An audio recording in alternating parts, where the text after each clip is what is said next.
You are looking at Julian's pronunciation guide, where we look at how to pronounce better some of the most mispronounced words in the world, like this other curious word. But how do you say what you're looking for today?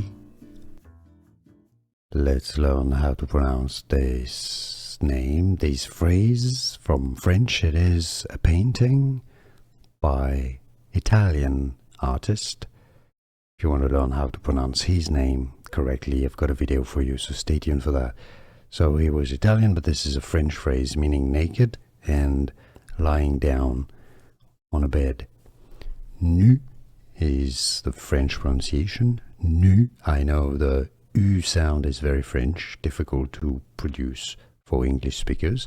You could say no, it's close enough. And then couché. Nu couché is the French pronunciation.